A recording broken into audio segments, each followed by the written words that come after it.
and be, cool and easy, but I don't think it's working. Oh, well, you look cool, right? Thank you. Thank you. I Thank like, you. Thank you. I Trying like them something new. glasses, Trying something new. Yeah, the glasses, they kind of psychedelic. They kind of psychedelic, just a little, just a Yeah, little. yeah. I'm Yeah, feeling you have to be born before the 70s to like really play these. that's right. Well, you playing them. You well, playing them well. well, thank you. Thank you. Thank you. Indeed, indeed. All So yeah. right. So I think tonight's gonna be a lot of fun. I really appreciate you. I hope that we get a number of people who are not only watching it live but check it out afterwards, because I think this is just going to be a cool piece to do Yeah.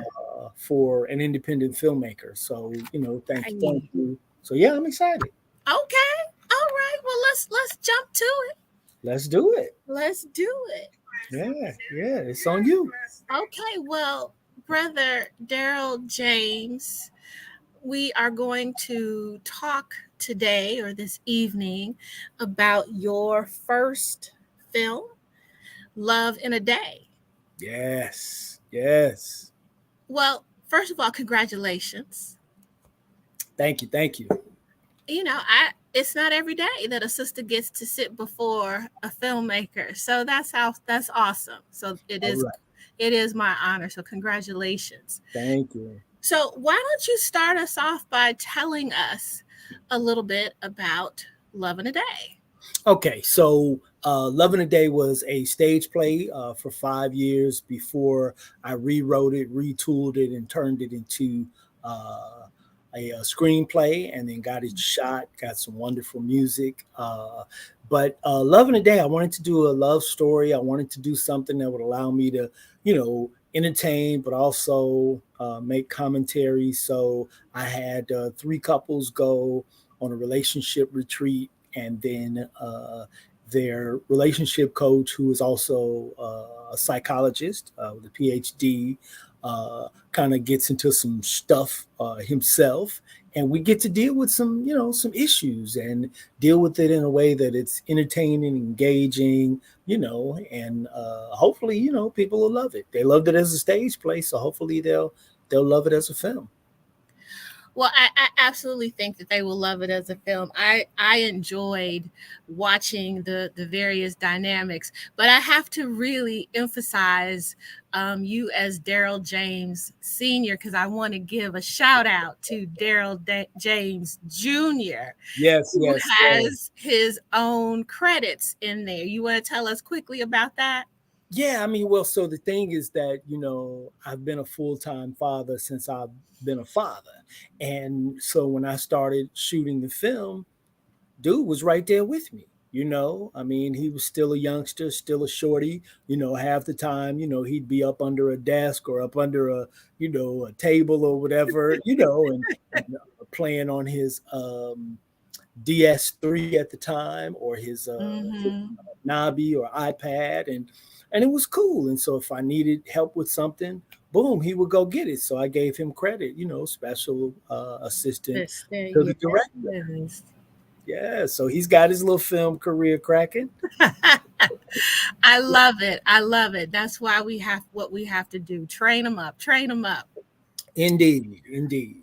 So you describe this as a love story, which I Yes. think is a very fascinating way to describe it, because typically, love stories usually include sort of like this plot or this scenario where it's someone meets someone, and then they go through the trials and tribulations of Yeah. of finding each other, trying to decide how to navigate to get each other. Right. And as you said, you've brought three couples to a relationship retreat. What was the impetus behind sort of using that as the basis for a love story? Well, honestly, I'd seen it done a couple of times, and I didn't think it was done very well. Okay. Because well, and not that the pieces that use this tool weren't entertaining, but they didn't really do a lot with it. So I wanted to use it, and then actually use it to deal with some of the issues. that we're dealing with in Black relationships today. So, no spoilers, but some of the issues are, the whole down low, he's beneath my level, interracial dating, all that kind of stuff. I wanted to really put in there so that we could deal with it in a way where we didn't try to hit anybody over the head with it, but, Right. definitely wanted to make some statements. Well, you definitely did, and that gives me the perfect segue into sort of talking about as a viewer, who is probably watching a little bit more critically than others will, just because I knew that I would be interviewing you. But I sort of clustered your themes. So there's like expectations, bringing past trauma, what our individual value systems are, the idea of myths and how we hold those as truths without really exploring them. So how did you decide, like, okay, there are a bunch of things out here that are serving as barriers between Black men and Black women, and we could do everything from racism to um, economics to political leanings. I mean, there are just so many things that are barriers that Black folks have to navigate just to be in relationships. So how did you go about choosing Yeah, what you wanted to throw in the mix? that's a good question. So before I did Love in a Day, the stage play, I spent some years on the road as a relationship coach, consultant for Ebony Magazine.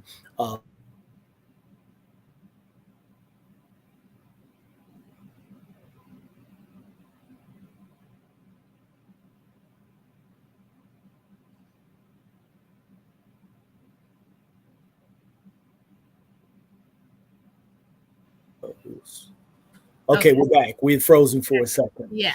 Um, so I was saying, I spent some years as a relationship coach on the road, Mhm. consultant for Ebony Magazine, and lecturing, all over the country. Even did a little Okay. bit in Canada.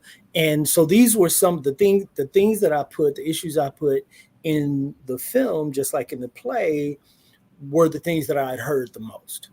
Okay. The things that came up the most in discussions, panel discussions, and workshops and focus groups. These are the things that came up the most. Okay. So, for your audience, can you just sort of talk about even like the focus group, like what it is and its purpose and Yeah. So a focus group is when typically, I mean, you could do it yourself, but it's typically when an organization is looking to understand a particular issue. So they bring some people together and then they charge the moderator with leading and guiding the discussion so that they can get, sometimes you ask like direct questions so that they can, create some metrics on a particular subject. And so, yeah, so I did quite a few of those. okay. And one of the reasons why I actually wanted to emphasize, the focus group is exactly what you just said about having some metrics. And because, this is, and this sort of gets me to the point that you made earlier about even bringing in as one of the primary characters a psychologist. It's so much of our discussion about Black men and Black women in our relationships, whether it's, being a significant other to each other or in partnership, or, even as in marriage. Yeah. There's so many things that we are bombarded with, that we are repeating, that the media is telling us, that academic institutions are telling us about how we're supposed to relate. And then then there's that whole dynamic of Black feminism that rears It's its ugly ugly here. head Yes. into this relationship dynamic that really, quite honestly, I think is helping to perpetuate this manufactured chasm between black men and black women. So, Indeed. so talk a little bit when you about metrics and having a psychologist be a main character, and just the why behind that and the importance of that. Yeah. So the importance of having the relationship coach be an actual psychologist is that we often have people, especially with social media, which is, just wild and out of control. We have people out there who are calling themselves relationship coaches, who've never done any research, who really don't even have a certification. They just wake up, hey, I'm a coach. And they're just making stuff up, and their stuff is highly personalized and informed by their own personal unresolved trauma. So, and quite frankly, they feed into a lot of the stereotypes, and I'm not going to mince words or hesitate to say that a lot of them are female who really, really pander to a lot of negative stereotypes, and they perpetuate a negative deficit perspective about black men, Yeah. which the dichotomy is that they perpetuate the negative deficit perspective while also requesting, demanding all of this stuff from black men. Yeah. And it's like, so at least get your story together. Stop saying black men are on the down low because you have no stats. Stop saying, that black women have progressed ahead of black men. You have in terms of earning education, we still out earn you. You know what I mean? So there's a whole lot that just gets thrown out there that people just don't. I mean, quite frankly, they just don't know what the hell they're talking about.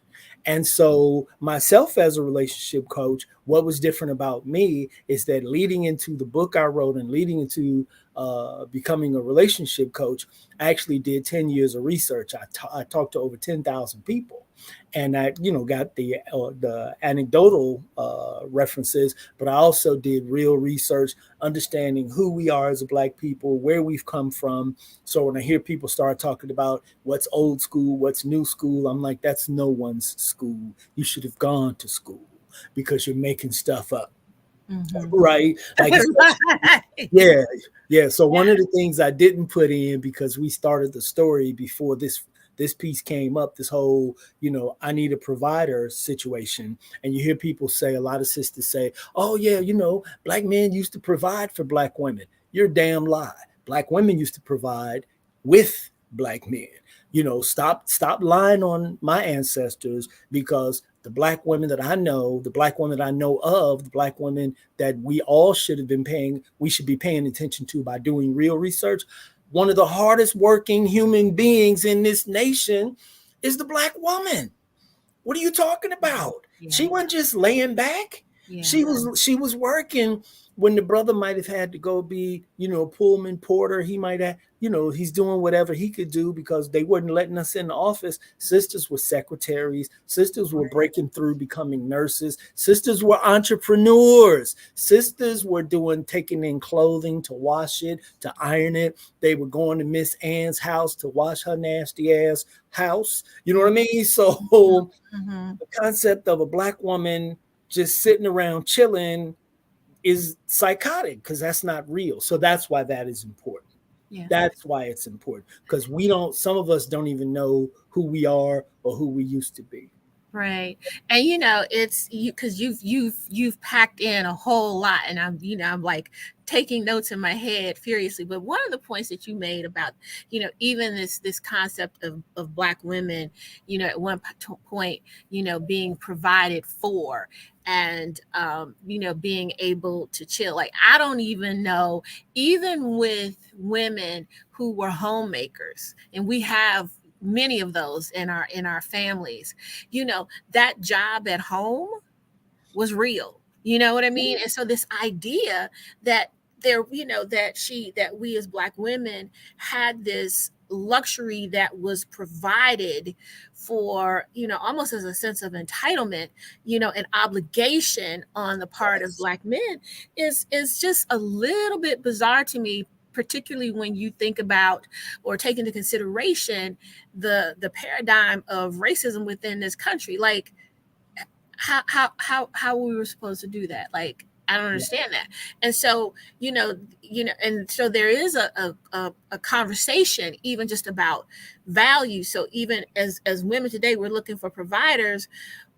When my grandmother was being provided for and having 8 children, she was providing something in return. Like Yeah, she created a indeed. home for her husband, my grandfather. She took care of their children.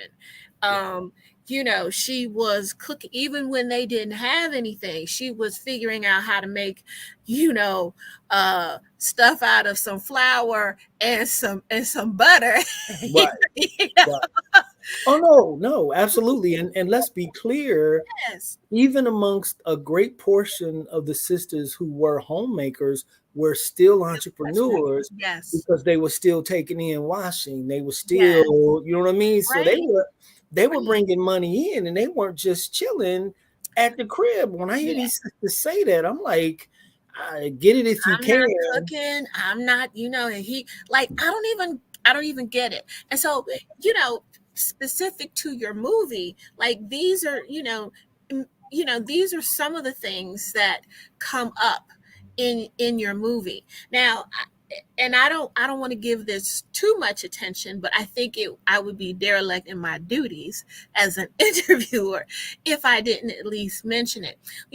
When I was watching your movie, and again, so I didn't know the premise, and seeing this psychologist who is sort of at the center of helping these three couples understand about where they are in their relationships and what may be some barriers to them navigating toward each other versus away from each other, which is kind of what we see happening.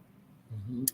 I have to admit that, it sort of triggered a recent incident on social media. I don't know if you were had seen it or were aware of it, but there was this woman, a black woman, The named fake Bree, therapist.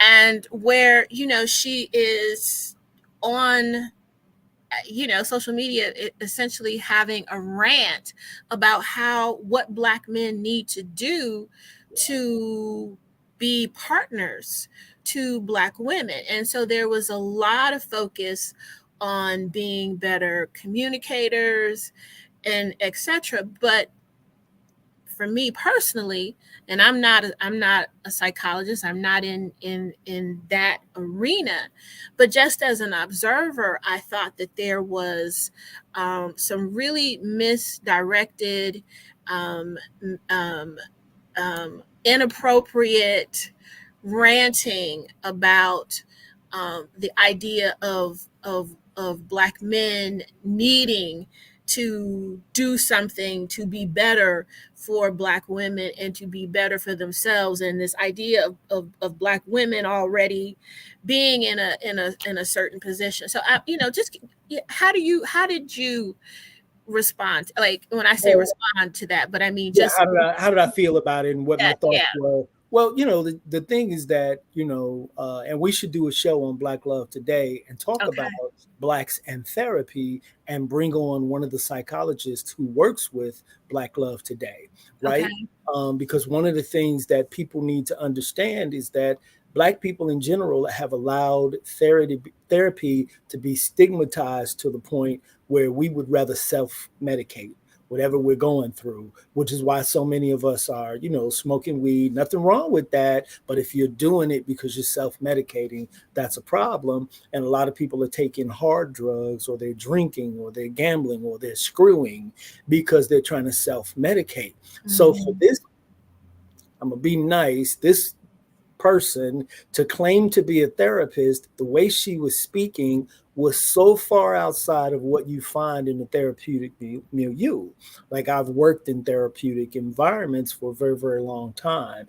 And the way she spoke, there's no way she's a therapist. There's no way that she's lettered. There's no way that she has been leading anything in that environment because everything she was saying was all trauma. And that's why it was important for me to show in this film, look, The person who is helping these people bring it together, put it together, figure it out is actually a trained professional. And I know if those psychologists, Dr. Latanya Russell, Dr. Robert Brody, if they're listening, they're probably clapping, going, Yeah. yeah, yeah, yeah, because, people need to stop just jumping up and appointing themselves some kind of therapist, some kind of counselor, some kind of coach if you don't know what the hell you're doing. And that's why, so long way around the mulberry bush. Yeah. That's why it was important to me in creating this story. It was important to have the relationship coach actually be a trained professional psychologist. Yeah, and and I thought, again, as a movie watcher, I thought that I thought it was really, really important, and actually rather endearing to have someone there who was invested in everyone, right? Yeah, And who was encouraging of everyone to show up as their best selves, first and foremost for themselves, but yeah. then also for their partners and for the sake of their relationship. And and so I was sort of watching, like, is he gonna misstep, is he, but we didn't see that happen. Right. And I would tell anybody, if you need a single reason to watch this movie, other than this movie is developed by this really cool, really awesome brother, go to watch this movie to understand how, if we are looking to, like you said, some outside help or guidance, what that looks like. Because it doesn't look like what we've seen, or shouldn't look like what we've seen on in so many instances on social media. I was, in response to that whole situation with Brie, and you're absolutely right, it was trauma, because she then had videos afterwards and saying, I was my delivery and I'm sorry, but I was coming from a place of trauma. Well, then You that's shouldn't be speaking, that's a problem. But especially if you claim to be a therapist. absolutely. But then, a couple of days later, there's, Jamila Lemieux, one of my favorite journalists.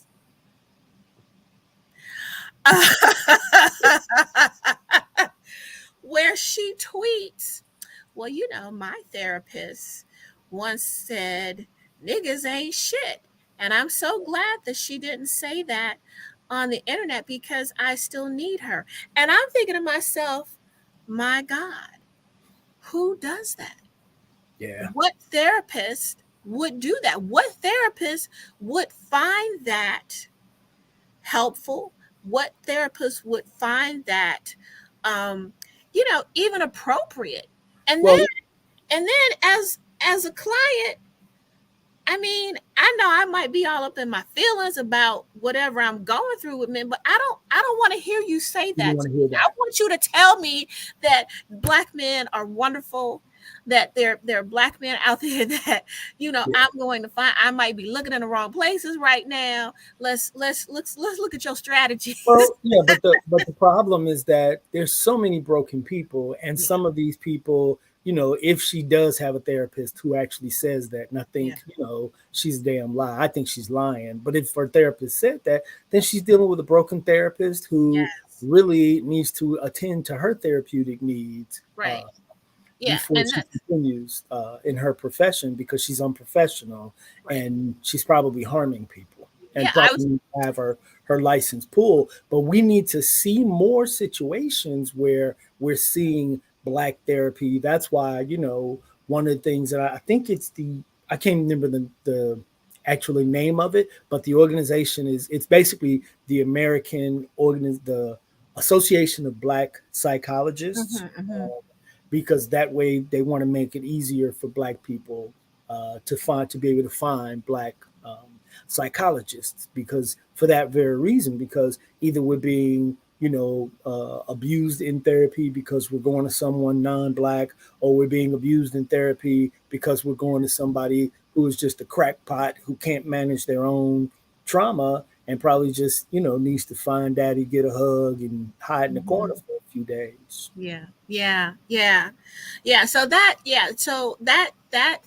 character that you created is so vital to the film. So I was really pleased to see that because, like I said, I think just with his character alone, we get to see what how someone in that capacity should be serving us and our relationships if we're coming to get that kind of guidance and that kind of Yes, assistance. So yes. so getting even more specific with the movie, and I promise no spoiler alerts, but I want to ask you about I'm going to ask you what your favorite scene is, but I want to tell you what my favorite scene is first. Well, I don't know that I really have a favorite scene because it's all so close to me. Yeah. You know what I mean? Like I don't know, Mhm. and I was in it. I don't know that I really had a favorite scene. It was all fun to do it. I don't have a favorite scene. The whole movie was my favorite scene.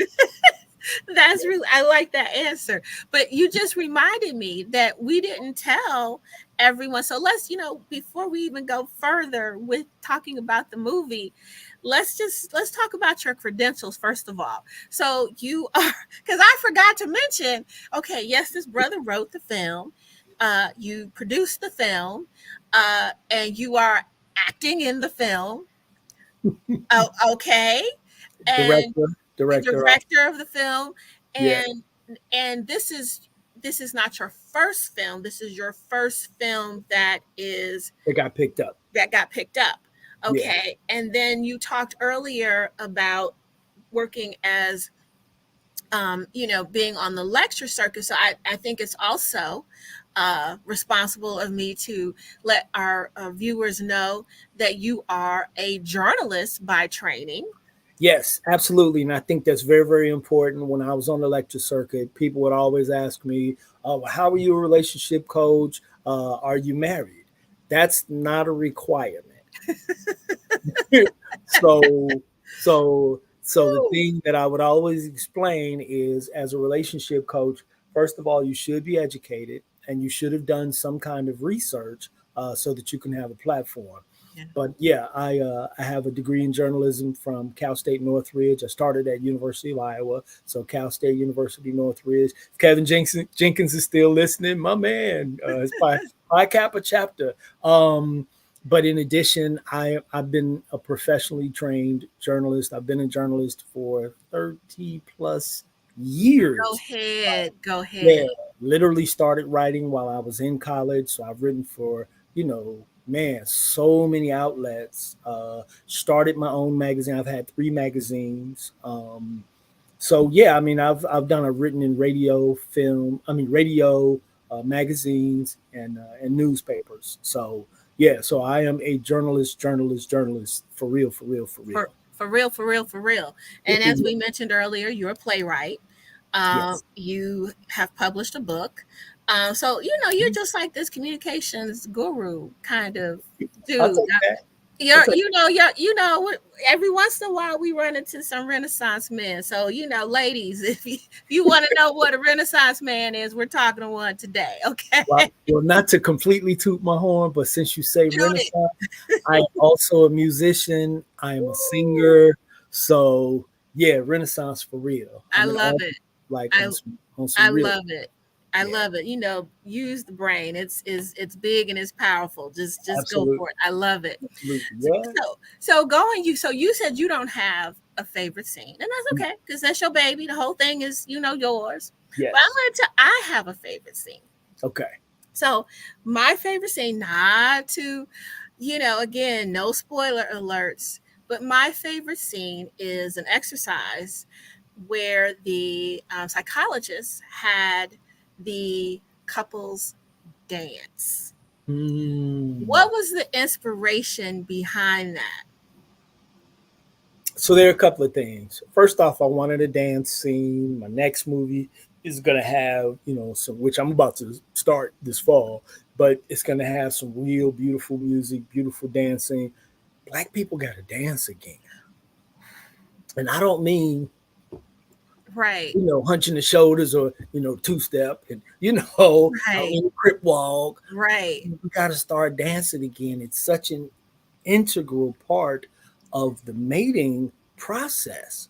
Yes. Anybody who is over 30, because I think it probably started dying 30 years ago. If you're over 30, you probably remember high school dances where you had to walk over to the young lady, ask her to dance. You guys would slow dance. We used to dance together. Then you could be in her ear, being macadocious, and get your verbal rappability Right. going. You know what I mean? And it was such a crucial portion and has been of who we are and the mating process. And so I wanted to put that in there, and that's why he used it as an exercise, because especially for us, we're Yes. tethered to rhythm, we're tethered to music. And so actually having an exercise where couples were dealing with some really tough stuff and might have been looking at each other sideways, you start dancing and some of that's going it's going to melt away.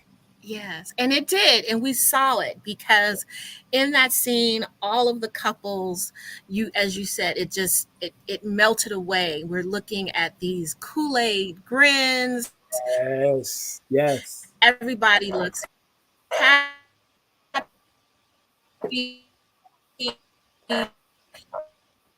and it it filled my Your it your signal is bad a little bit. just Yeah, just hang filled on a my second, Denise, until you come back in. Yeah, you're freezing a little bit. Yeah, you guys be patient. but She'll pop back up. there's something else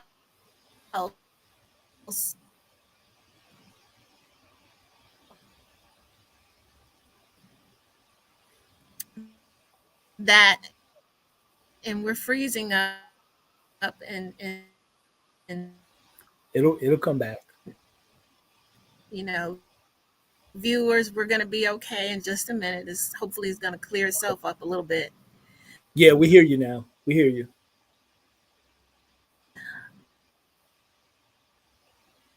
Oh, come on, internet. Oh,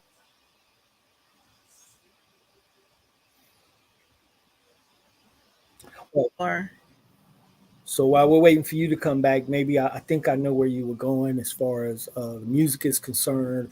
I think the doctor chose that not only as an exercise. Okay, we lost her. She'll be back. She'll just dial back in, and I'll bring her right back in. The doctor chose that as an exercise because he knew that if he brought the couples together, they could kind of use it as a catharsis to relax, to reconnect with each other.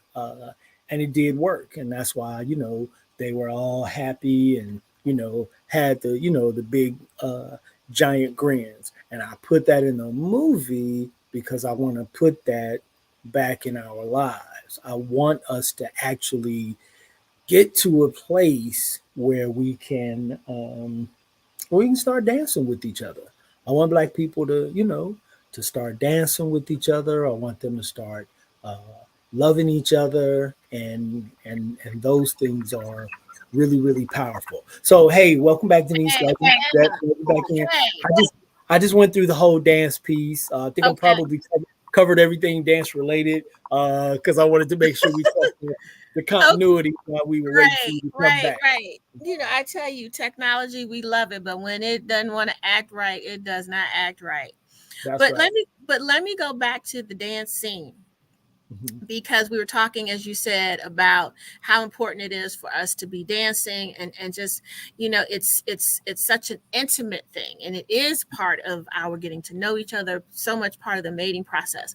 But there was Yes. something really important that the psychologist said, again, no spoiler alerts, but he said in that scene, he says, there is a person who leads and a person that follows. Yes. And And it reminded me, so there are a couple of things that are going through my head about that. One, it reminded me of how when you talk about dance, particularly choreographers, when choreographers talk about dance or partnering, they always talk about there is a masculine energy and there's a feminine energy. And that Right. doesn't necessarily speak to, okay, the man and the woman per se, because you can have duets where there are two men or two women or whatever the case may be. But the idea that masculine energy is the energy that is leading, that is Yes. guiding. And so Absolutely. I thought it was so critical, such an important point, Yeah. that the psychologist said when he said, and there's a leader. Yeah. And on a very personal note, when I went through a breakup several years ago, and it wasn't a bad breakup, it was the end of a relationship. And I think that no matter if it's, you just go through a process where you're grieving, or you want to understand why it did not work out. And so Yeah. it's not necessarily a happy time for you. But Right. anyway, one of the things that I did in terms of my own self reflection is I took a dance class, and I took specifically a partnering dance class because I wanted to make sure that I knew how to follow. And sisters, Mm, if there are sisters that are listening, I would recommend that to every sister. You can pick your partnering dance. You get, if you want to go out and learn how to tango, I did yeah. Lindy Hop, whatever the case may be, Yes. because there is a very important thing that happens when you are partnering and you are following, and it requires an incredible amount of trust. Yes. Requires an incredible amount of faith, but it also requires you in your own individual spirit to be open to being led. Yeah. Like, you Well, have to be open to that, because you don't know what this person's next step is going to be. right. And you can't and you shouldn't anticipate it. But Right. what you should be is ready to meet it, to match it. That's right. And Well, so that's the, you, yeah, so you're from Chicago, so you know the yes, Chicago step, yes, no joke. And yes. so for me, I've actually tried to dance with a lot of women who, number one, they're not very good, but who try to lead. And Oh, it doesn't work because I was born to lead. And with it the doesn't work. stepping, I am such a cold-blooded stepper, you know, like, I mean, I ain't gonna lie. I'm cold with this. That if you follow, even if you're not that good, you'll still look magnificent. Dig me? But if you try to lead a leader, then we're probably gonna fall. Yeah. Yes. Yeah. Let's like So yeah, it's like dance is so important. right. Yeah, it's like that three-legged race, where everybody's trying to, I got it, I got it, no, I got it, and all you do is fall. That's right. Yeah. So, okay, so we've talked about my favorite scene. I want to talk about favorite characters. And I too have a favorite character. So I'm going Okay. to ask you, do you have a favorite character? Everybody was my favorite character. I mean, I'm just too close to it, so I don't Yeah. have a favorite character. I like what everybody became, what they were. I like what each character, the purpose that they served, and so like the whole tapestry coming together. I like Yes. it. Yes. Yes. Yes. Yeah. So you probably would not be able to guess my favorite character.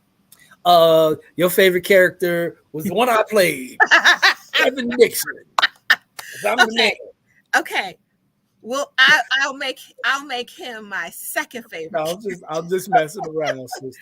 I'm But just messing but around. my favorite character was the character which I thought perhaps had the most profound effect on many of the characters. Hmm. And that Okay. was Mr. Bennett. All right. That's the two young ladies. That's their father. All right. That's their father. Okay. I was so endeared to his character. I think it is it. I think in the few moments that we see him, I think that it compels any of us to have a great deal of compassion for our fathers, for our grandfathers, and beyond. Um, I think it is a story that many of us are familiar with, Yeah. and I think that it is an opportunity for us to really look at and understand, um, some of the dilemmas of Black manhood, to borrow a little bit from Dr. Tommy J. Curry. Um, but yeah, I loved his character. And what I thought was so brilliant about his character is that he's not speaking. So we have to extract from him, you know, the stories and the narration around him. But I thought that he had the most profound effect, Oh, and interesting. flaws and all. Flaws and all. All right. I like that. Yeah, Yeah, his was a complicated character. Yeah, yeah, yeah, and that's beautiful that you got that, you received that, and made it mean yeah, what it was supposed to mean. yeah, That's yeah. So powerful. Thank thank you. you. Well, thank you for writing him. Thank you for writing him. Yeah, I know him. You know what I mean? I know him. yeah, Many of us yeah, know yeah. him. Absolutely, Many of us know absolutely. him. Yeah, Um, yeah. So the one of the things that I think is also really cool about your film is that we were talking earlier about some of the issues yeah, that you put into the movie. So for our, viewers, one of the things that we should probably mention is that the movie itself is a little bit of a throwback. So, it looks and it feels modern, but there's some discussion that's a little dated. In when I say dated, I don't mean like, I don't mean in the sense of like antiquated mhm, or not relevant, but it's not an immediate right now situation, mhm. which I actually thought was a really I really thought it added another dimension, because I think that what it will allow your viewers to do is to be able to, just for a moment, sort of escape from like the immediacy of all the toxicity that is happening between Black women and Black men, and the conversations and how we're supposed to navigate and all of those things. So, gives us a little bit of a break, a little bit of an escape from that tension, but still places us in a space where we recognize that, there are some problems. Yeah. So my question to you is, one, why did you choose to do it that way? Well, so it wasn't really that wasn't really the deal. So Okay. it wasn't that it was in another time and place. I think the toxicity that is pervasive in today's environment isn't in that room. It's in that world. Okay. It's not in that room because these are couples. Okay. So that's why, so there's a little toxicity with the character Jennifer. Mm-hmm. She's a little toxic, Yeah. but all the stuff that we have today that's flying around the internet and every other in Mm-hmm. every other story from Essence or whoever, you know, it's still in that world, but it wasn't in that room necessarily because they were all couples. Now, if this was a singles retreat, yeah, it would have been off the hook. Okay. With Okay. me, because Yeah. most of the bullshit that's being thrown out there is being thrown out there by single people. You know, I mean, Okay. Yeah. couples aren't really dealing with that much toxicity of today's environment because they're too busy focusing on one person. You know, a good friend of mine, and I don't know if he's watching Tracy Powell. You know, he said it to me. You know, he's on a second marriage. He's on the marriage that's going to work, and he said most of the people who are out there bleeding their emotions out will stop if they find somebody good to be with. Yeah. And so in that room, they're working through it, but they found somebody good to be with. So they don't have to deal with all of that, you Yeah. know? So Yeah. yeah, so it wasn't a different time and space. It was just a different place because it was in that room. Right. Okay. I hear you. I like that. Yeah. So, if I may, another thing that I really liked about the film, and this may be a little bit of a spoiler alert, but there's a happy ending. And that is kind of a spoiler because you know people don't know what to expect and they probably think it's going to be some hot mess and you know and just unresolved craziness. Everything isn't tied up in a big pretty bow, Yes. but people are placed in a position where they can you know move forward with some resolution, and that's why it was important to have a lettered professional, a psychologist there. Because when you go through therapy, whether it's group therapy, couples therapy, or individual therapy, the goal is to be placed in a position where you can have some resolution Yeah. moving forward. So yeah, so you know, I see how you can perceive it as a happy ending. I guess it was Yeah. you know happy, but for me it was more of a we have some tools now to seek some continued resolution because Yeah. that's what I want to see for Black people. I want to see for Black people in general. I want to see us get some damn therapy and get to the point where we can get new tools or some tools because some of us don't even have any tools, but we Right. can get some tools to move forward in resolution. Whether you know we stay in a relationship, you know, I'll say this: my ex girlfriend, you know, we were you know trying to get married, the whole shot. It fell apart for various and sundry reasons, but we actually got back together after it was over and sat down and talked everything through so that we were like free from all the negative, crazy bullshit. And wherever she's at in her life right now, man, I hope that God, the ancestors, Buddha, and the big waffle bring her everything beautiful that Absolutely. she needs because Yes. you know we yeah we were you know we were in a real cool space. And that's really only one of like two times that I've been able to do that in my life. And that Yeah. was cool. So, yeah, so I wish that for Black people. So I wish, so at the end of this movie, yeah, I wanted to, you know, to show people what it looks like when you're doing the work in a relationship and you're willing to continue to do the work, then you got something.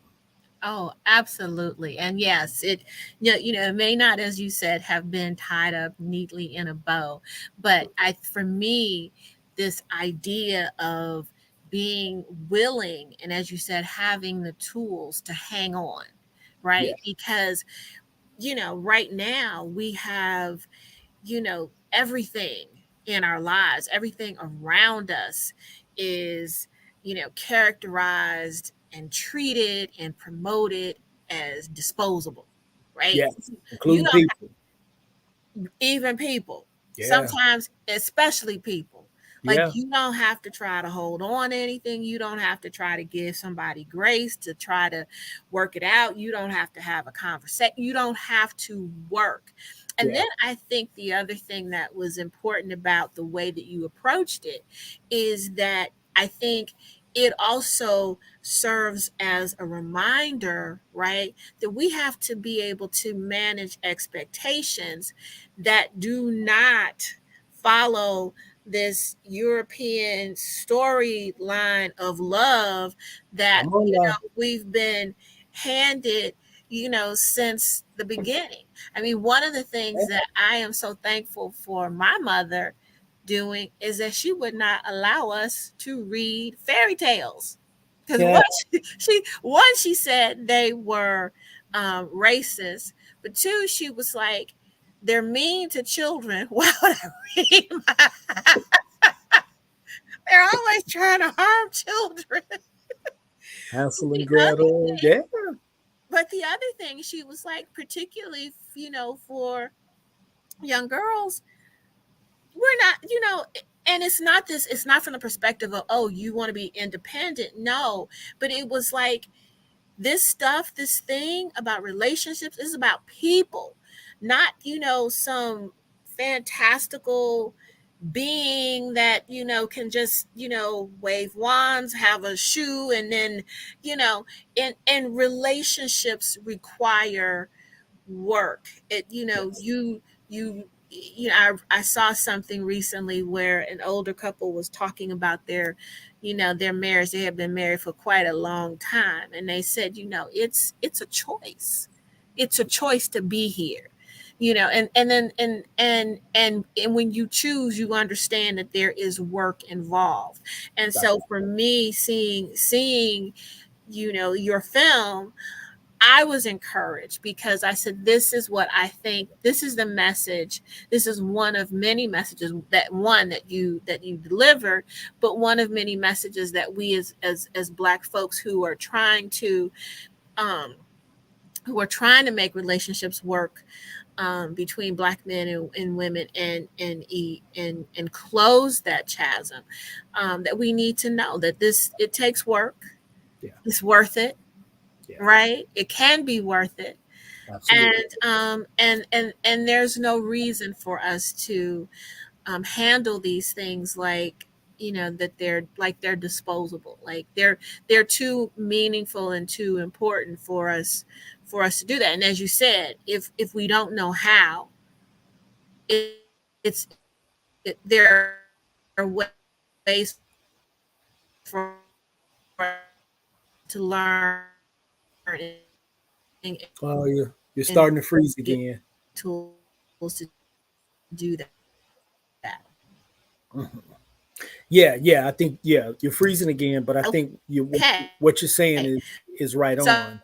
I just Yeah. have one final question. Okay, I think you're saying you have one final question. Hang on a second until you unfreeze so we can hear that question. And that's that. Well, question and a final comment. And I think I'm freezing again. Yeah, yeah, you are freezing. I think you might be coming back through. So let's give it a second for you to either unfreeze or whatever it's gonna do. Because I think you said you will have a final question, final comment, and that's cool. So while we're waiting for you to unfreeze, I'll just talk a little bit more about the whole resolution piece. A lot of things can be resolved and placed in a position where we can find resolution if we actually seek it. And in the movie, the psychologist talks about the two things that are primary in any relationship: communication and compromise. And most of us don't do that because we're ready to throw it away. Okay, there you go. You're back. Hey, and now we can't hear you. We can't hear you, Denise. Yes, I do have a. Oh God. Okay, there you go. Technology is not going to let us be great tonight. I can't hear you. I'm gonna come in on my phone.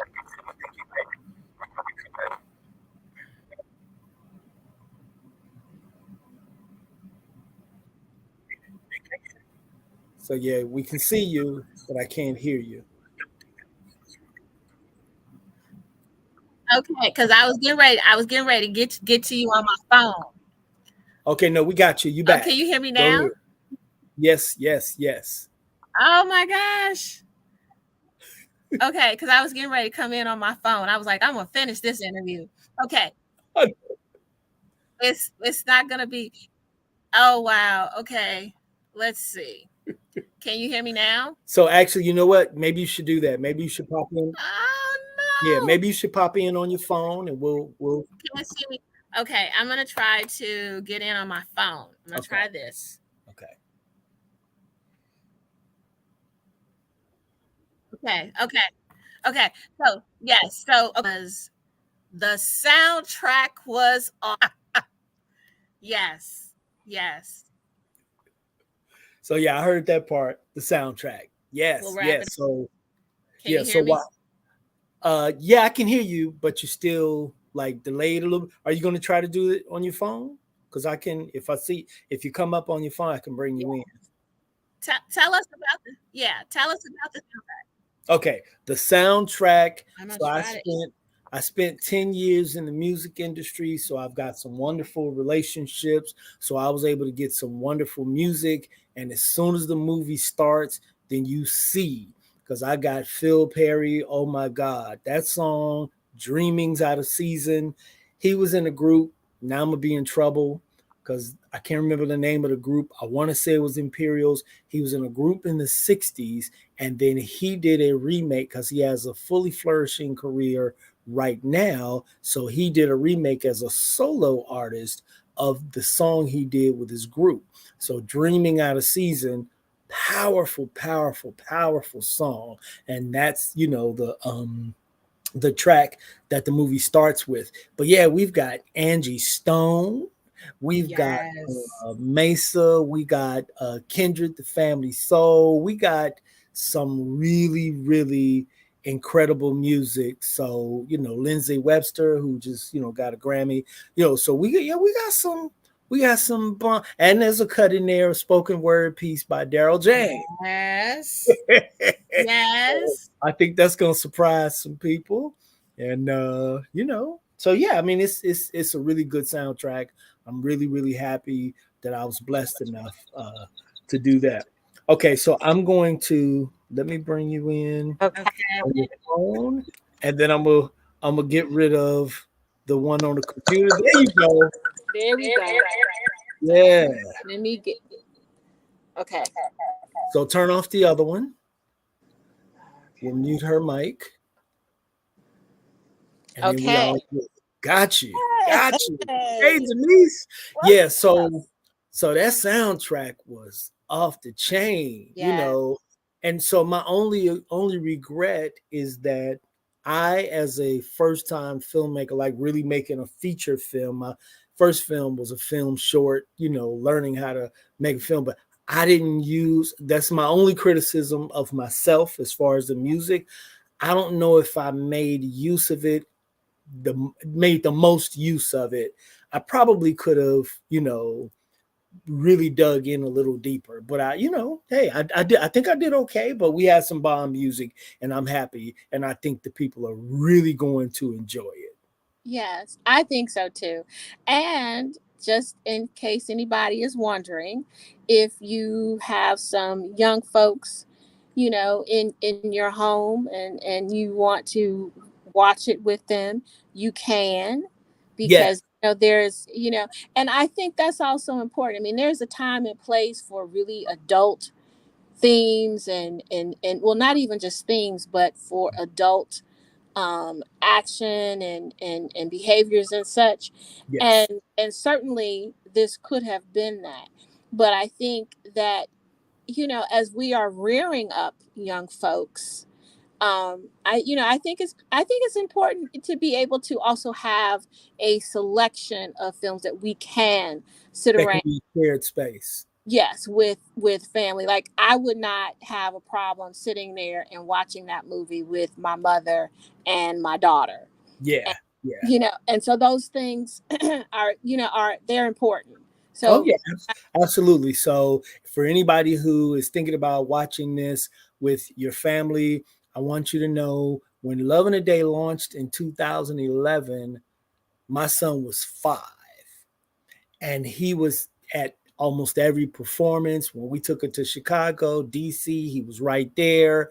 When we were filming, he was right there. So he has had Love of the Day in the backdrop of his life since the play launched in 2011. It is Yes. definitely, an easy film for people to watch. We're not using, those George Carlin's seven dirty words. Yeah. It's it's a pretty, I mean, adult conversations, but there's no blue language and no, no men with dresses. Nobody's booty pops out. Yeah. you know, it's pretty clean.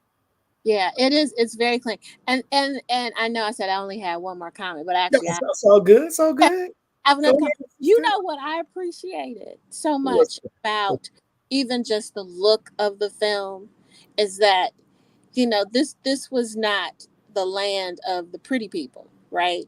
And what I mean by that is, I remember watching that video with Tamia and Eric Benet, which I love, right? And Yeah, it's a yeah. beautiful song. I love both of them as artists. But I Absolutely. remember like looking at the video and everybody and everything about it, they just look so perfect. And I was like, oh, that's the land of the pretty people, right? Right, right. but but what I so appreciate about this movie, and especially in terms of like the cast and how you presented everyone, is they look like everyday black folk, Regular black folk. Now, regular a couple black of people. yeah, a couple of them were pretty, but you know, and Right.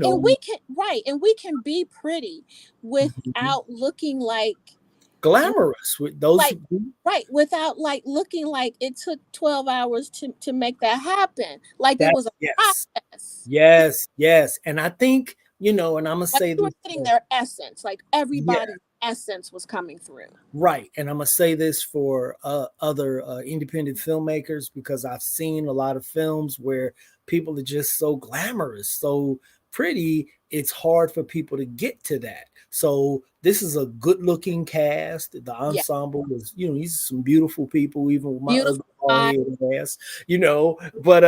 But it was a cool situation. I purposely made sure we had a variety of skin tones. That's always important, and I Mm-hmm. let I let that be known when we were casting, because that sister, Jennifer Bennett, she's a beautiful, gorgeous chocolate sister. Yes, You know what she I is. mean? So, and the woman who played my wife, she's a pretty light skinned sister.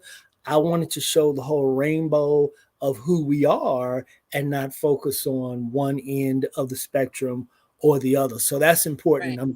I'm glad you pulled that out, because they weren't glamorous. They did that cast. They looked like regular people. They look like regular people. And I think that, especially for us black women who there is something happening, and I don't know if it's been defined, if it's if we've even characterized it or given it a name, or even identified it as a problem that we need to be looking at.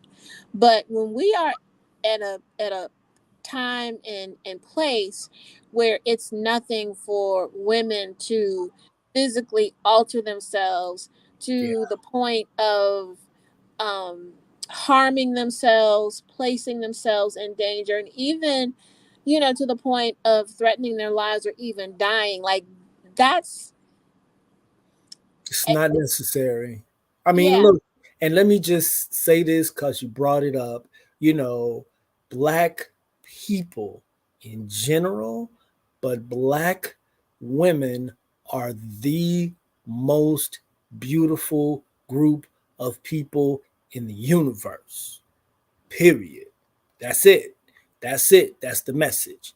And so for any black woman to think that she has to alter who she is pretty sad. That's a moment for therapy, yeah, because how can you hate like the creator's most perfect canvas. How can you hate that and want to alter his work?